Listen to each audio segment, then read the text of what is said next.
Media మిత్రులందరికీ నమస్కారం. మొన్నటి దినం మన రాష్ట్ర విద్యాశాఖ మంత్రి గారు కడపలో పర్యటించారు. కడపలో పర్యటిస్తూ నేను కడప అభివృద్ధికి 750 కోట్లు ఇచ్చినాను అని చెప్పాడు. బాగానే ఉంది లోకేష్ గారు, మీరు 750 కోట్లు ఎవరి చేతికి ఇచ్చారు, ఎక్కడ పెట్టారు? మీరు ఎక్కడైనా కానీ ఒక శిలాఫలకం వేసి మేము ఈ డబ్బు పెడుతున్నాం, మేము ఈ డెవలప్మెంట్ పెడుతున్నాం అని చూపించండి. జరిగిన వైఎస్ఆర్ గవర్నమెంట్లో 15th ఫైనాన్స్లో వచ్చిన డబ్బులతోనే మీరు నిన్న విడుదల చేసిన దానికి కూడా కార్పొరేషన్లో నుంచి తీసుకొని 18 లక్షల రూపాయలు మీకోసం వాళ్ళు వృధా ఖర్చు పెట్టారు. మీరు ఆ 18 లక్షలు కూడా కార్పొరేషన్కి సంబంధించిన డబ్బులు ఇవ్వలే. వైఎస్ఆర్ కాంగ్రెస్ పార్టీ వాళ్ళు డెవలప్ చేసినట్టన్నీ మేము టెంకాయ కొడితే మీరు ఆ పక్కకు వచ్చి టెంకాయ కొడుతున్నారు.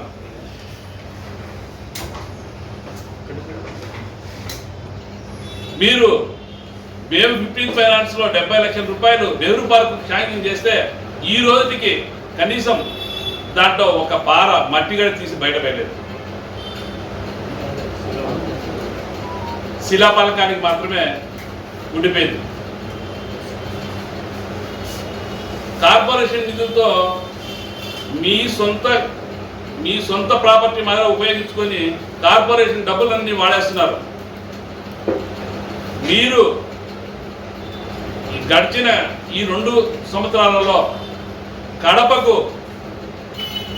ఈ బుగ్గొక్క సుందరీకరణకు తప్ప మీరు ఇచ్చిన డబ్బులు వేరే దానికి ఏమి ఇవ్వలేదు. కడప కార్పొరేషన్ వెరవెలబోతుంది మీ డబ్బుల కోసం. మీరు ఎప్పుడు ఇస్తారా, డెవలప్మెంట్ చేస్తారా అని ప్రజలనే ఎదురు చూస్తున్నారు. మీరు ఏదైనా చేస్తే చూడాలా అని. కానీ కడపకి ఏమి ఇవ్వరు. గడిచిన ఇదివరకు ఉన్నప్పుడు కూడా కడపకు ఏ రోజు మీరు నిధించిన దాఖలాలు లేవు. ఆ రోజు రాజశేఖర రెడ్డి గారు ఇచ్చారు, తర్వాత మా వైఎస్ జగన్మోహన్ రెడ్డి గారు కడపకు నిధులు ఇచ్చారు. మీరు మీ కార్యకర్తల కోసం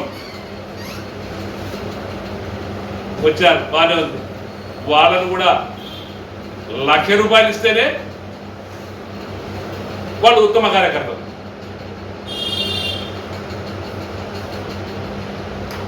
అంటే మీకు నిధులు ఇస్తేనే వాళ్ళు ఉత్తములు అయిపోతారు. ఇలాంటి పరిస్థితి మీది. మీరు కడపకు వచ్చి కడపకు నిధులు ఇచ్చినాం,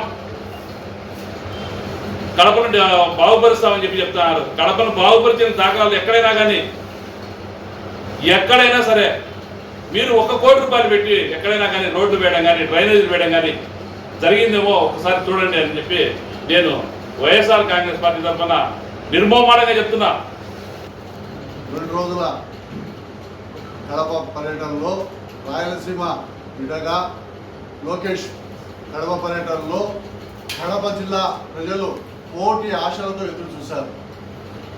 ఏదో విద్యాశాఖ మంత్రి కదా కడప పర్యటనకు ఇచ్చేస్తున్నాడు, కడపకి ఏదైనా కడపకు కానీ కడప జిల్లాకు కానీ ఏదైనా వరాలు ఏమైనా ప్రకటిస్తాడేమో అని చెప్పి కోటి ఆశలతో యువత అయితేనేమి, కడప ప్రజలైతేమి, జిల్లా ప్రజలైతేనేమి ఎదురు చూశారు. కానీ ఆయన పర్యటన ఆయానం గయానం అనే విధంగా ఉసూరం అనిపించింది. కానీ ఏ మాత్రం ఎక్కడ ప్రజలకు కానీ కడప జిల్లా దీనికి కానీ అభివృద్ధికి కానీ ఎక్కడా నిధులు ఇస్తారు. చాలా బాగా పొగుడుతూ ఈమె ఫైలు తీసుకొని కడప అభివృద్ధి గురించి బ్రహ్మాండంగా తిరిగింది మా దగ్గరికి, ఇంకొక చంద్రబాబు నాయుడు దత్తపుత్రుడైన పవన్ కళ్యాణ్ గారి దగ్గరికి అని పొగిడాం. కనీసం ఆమె తిరిగిన దానికోసమైనా నిధులు ఇదోమ్మా అని ప్రకటించాల్సిన అవసరం ఉంది కదా. అది కూడా ఎక్కడా ఏమన్నాయంటే తండ్రికి చెప్తాను, మరి నువ్వెందుకు వచ్చావయ్యా కడప ప్రజలకు, కడప జిల్లా అంటే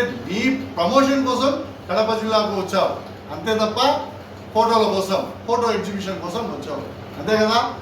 కడప రాయలసీమ ముద్దుబిడ్డగా కడప జిల్లాను కడప నగరాన్ని డెవలప్మెంట్ చేశారంటే అది గర్వంగా మేము చెప్పుకోగలం. మా వైఎస్ జగన్మోహన్ రెడ్డి హయాంలో వైఎస్ఆర్సీపీ ప్రభుత్వంలో జరిగిందని. ఈరోజు రాయలసీమకే తలమానికంగా ఏదైతే డెవలప్మెంట్ జరిగి ఒక కడపలో హాస్పిటల్స్ హబ్గా తీర్చిదిద్దిన ఘనత ఎవరికైనా దక్కుతుందంటే అది వైఎస్ జగన్మోహన్ రెడ్డి గారికి దక్కుతుంది. ఒక రిమ్స్ను సూపర్ స్పెషాలిటీ హాస్పిటల్గా డెవలప్మెంట్ చేయడం అయితేనేమి, అలాగే ఒక డెంటల్ హాస్పిటల్ను డెవలప్మెంట్ చేయడం అయితేనేమి, ఒక సైకియాట్రిక్ హాస్పిటల్ను తీసుకురావడంలో సఫలీకృతం కావడంలో అయితేనేమి, అలాగే రెండు ఐ హాస్పిటల్స్ను కడపకు తీర్చిదిద్ది ఒక మహా అద్భుతమైన కట్టడాలను ఈరోజు కడప జిల్లా ప్రజలకు రాయలసీమ ప్రజలకు అందించిన ఘనత ఎవరిదైనా దక్కుతుందంటే అది వైఎస్ జగన్మోహన్ రెడ్డి గారికి దక్కుతుందని మేము గర్వంగా చెప్పుకోగలం. మీరు గతంలో మీ నాన్న 4 తూర్లు ముఖ్యమంత్రిగా ఉన్నారు, ఇప్పుడు మీరు విద్యాశాఖ మంత్రిగా ఉన్నారు. మీరు కడపకు ఒక్కటి తెచ్చి అది చెప్పండి. ఊరికే వచ్చాము వెళ్ళామని కాదు. అంతేకాకుండా మీకు ఎంతసేపు ఉన్నా అమరావతి పైనే కానీ కడప జిల్లా పైన రాయలసీమ పైన ఎక్కడైనా మీకు ప్రేమ ఉందా? ఆ రోజు గతంలో మీరు అధికారంలో ఉన్నప్పుడు ఇదే సీఎం రమేష్ గారితో మీరు ఏం పెట్టారు? ధర్నా పెట్టి ఆ రోజు నిరాహార దీక్ష పెట్టారు. అది వెళ్ళిపోయింది. ఈరోజు కూటమిలో అదే రమేష్ భాగస్వామిగా ఉన్నారు కదా, మీరు కూడా కూటమిలో భాగస్వామిగా ఉన్నారు కదా.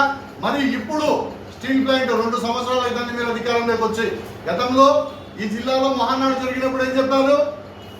మొదలు పెడుతున్నాం నెలలో అన్నారు. దానిపైన పురోగతి ఏమైనా ఉందా?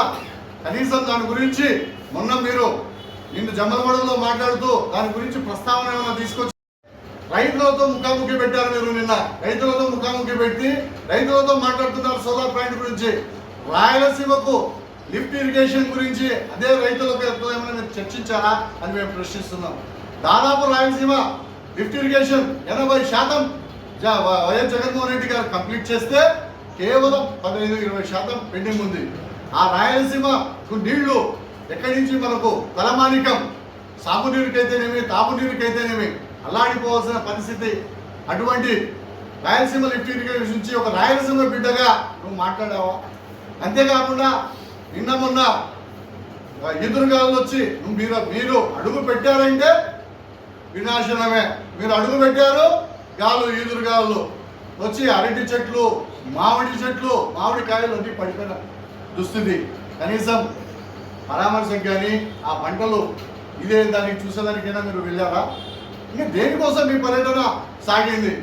కోటి ఆశలతో యువత ఎదురు చూశారు. కోటి ఆశలతో ఏమని? యువ నాయకుడు వస్తున్నాడు, నిరుద్యోగ వృత్తి ఏమన్నా మాకు ప్రకటించాడు కదా, అదేమైనా ఇస్తాడేమో, దాని గురించి మాట్లాడతాడేమో అని. లేదు. పోనీ మహిళలు ఎదురు చూశారు, మాకేమన్నా నెలకు 1500 రూపాయలు ఇస్తామని చెప్పినారు కదా, దాని గురించి ఏమన్నా మాట్లాడతాడేమో ఈ యువ నాయకుడు అని. అది కూడా ఏమీ లేదు. అలాగే వృద్ధ అవ్వాతాతలు ఎదురు చూశారు, మా కొత్త పింఛన్లు ఏమన్నా శాంక్షన్ చేస్తాడా అని. ఇకపోతే పాపం వాలంటీర్లు వీళ్ళ మాటలు నమ్మి 5000 నుంచి 10,000 చేస్తామని ఇసే పొలవమని వెళ్ళిపోయిన వాలంటీర్లు కూడా ఎదురు చూశారు. ఏమన్నా మళ్ళా మమ్మల్ని తీసుకుంటాడేమో, యువ నాయకుడు కదా, విజన్ ఉన్న నాయకుడు కదా అని చెప్పుకుంటారు కదా. ఆ విధంగా ఏమైనా జగన్మోహన్ రెడ్డి గారిని చూసి ఏమైనా ఇదే చేసి ఆయన అడుగుజాడలు ఏమైనా ఇచ్చేసి కాపీరైట్ చట్టం ఉంది కదా వాళ్ళకు, ఆ విధంగా ఏమన్నా మా వాలంటీర్లకు ఏమన్నా తీసుకుంటాడేమో, ఆ 5,000 అనేది 10,000 చేసి ఇస్తాడు. అది కూడా ఏం లేదు. అంతిమంగా ఏం జరిగింది? 0.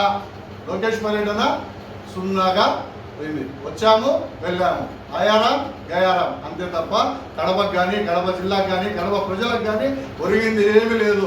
రాబో నిన్న ఇంకో మాట కూడా అన్నాడు, రేపు ఆమె అన్నది కడప ఎమ్మెల్యే గారు గిఫ్ట్గా ఇస్తారని. ఎదురు చూస్తున్నారమ్మా. ఖచ్చితంగా గిఫ్ట్గా ఎవరికి ఇస్తారో మీరే చూస్తారు. Okay, thank you.